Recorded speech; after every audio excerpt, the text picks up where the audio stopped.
gonna reach into the neighborhoods, we're gonna reach into the barrio, we're gonna reach everywhere.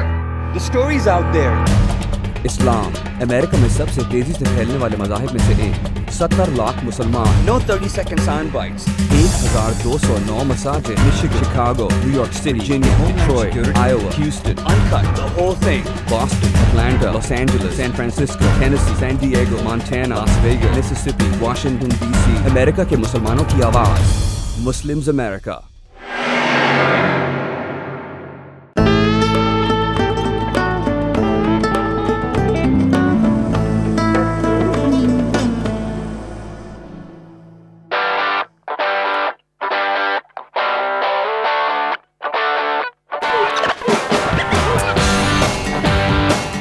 امریکہ دنیا کے ان چند ممالک میں سے ایک ہے جہاں قدرت کے مختلف رنگا رنگ نظارے ہیں. یہاں پر آپ کو مختلف ثقافتوں، مذاہب اور رنگ و نسل سے وابستہ لوگ ملیں گے جو معاشرے میں ہم آہنگی کے ساتھ زندگی بسر کر رہے ہیں. جس طرح عیسائی، یہودی، ہندو، بدھ مت اور دوسرے کئی مذاہب کے ماننے والے امریکہ میں بستے ہیں، اسی طرح سے یہاں پر بڑی تعداد میں مسلمان بھی آباد ہیں. Council on American Islamic Relations کے ایک اندازے کے مطابق امریکہ میں مسلمانوں کی تعداد 70 لاکھ کے قریب ہے. میری کوشش ہوگی کہ ایسے ہی امریکی مسلمانوں کو تلاش کر کے ان سے یہ معلوم کیا جائے کہ وہ کون سے عوامل ہیں جن کی بنا پر وہ امریکہ کا لازمی جز بن گئے ہیں. اسی لیے میں یہاں ڈلس کی مسلمان آبادی والے علاقے میں چہل قدمی کر رہا ہوں جسے ایڈم سینٹر بھی کہا جاتا ہے.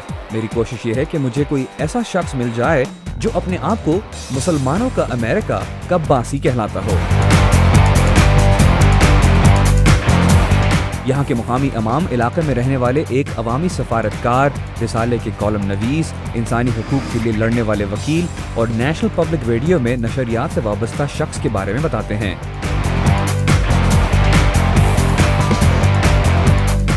کیا یہ ممکن ہے کہ ایک ہی شخص یہ سارے کام سر انجام دیتا ہو؟ پتہ کرنے میں کوئی حرج نہیں.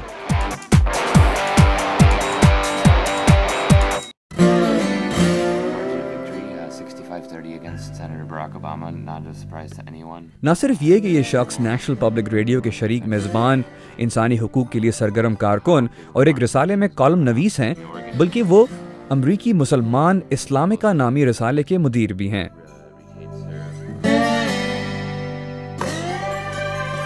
لیکن ارسلان افتخار آج کل ایک بالکل ہی مختلف موضوع کے بارے میں گفتگو کر رہے ہیں.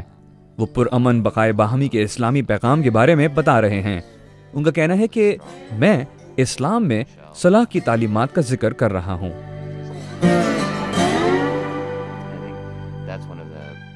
ان کا کہنا ہے کہ وہ پرامن بقائے باہمی کے پیغام کو نئے انداز سے پیش کرنا چاہتے ہیں، جس مقصد کی خاطر وہ لوگوں کو ترغیب دینے والے حربے کے طور پر استعمال کرنے کے قائل ہیں. یہی وجہ ہے کہ ان کے پرستار ان کو پہلا باضابطہ مسلم پیسفسٹ قرار دیتے ہیں.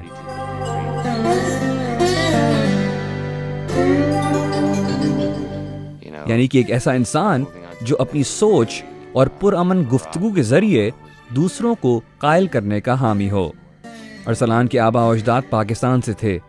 وہ پاکستان کے مشہور دانشور اور مصنف اشفاق احمد کے نواسے ہیں. Gandhi once said that I have nothing new to teach the world. Truth and non-violence are as old as the hills. ایک مرتبہ گاندھی نے کہا تھا، دنیا کو سکھانے کے لیے میرے پاس کوئی نئی بات نہیں ہے. سچ اور عدم تشدد اتنے ہی پرانے ہیں جتنے پہاڑ.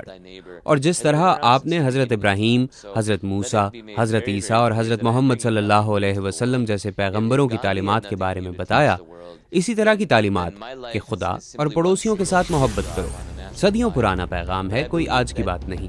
میری زندگی تو محض آگ کے بڑے الاؤ میں آنسوؤں کا ایک قطرہ ہے، لیکن میرا یہ ایمان ہے کہ 6 ارب کی انسانی آبادی اگر ایک ساتھ 6 ارب آنسو بھی جمع کر لے تو کتنی بڑی آگ کیوں نہ ہو اسے بھسم کر دے گی، اور ایسی نسلی جنگ و جدل کو ٹھنڈا کر دے گی جو آج کل ہمیں دکھائی دیتی ہے.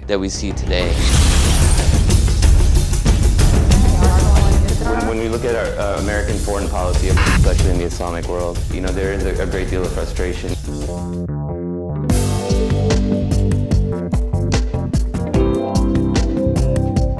پرامن بقائے باہمی یا اسلامک پیسفزم کی بات سے ارسلان کا مطلب وہی ہے جو وہ کہتے ہیں.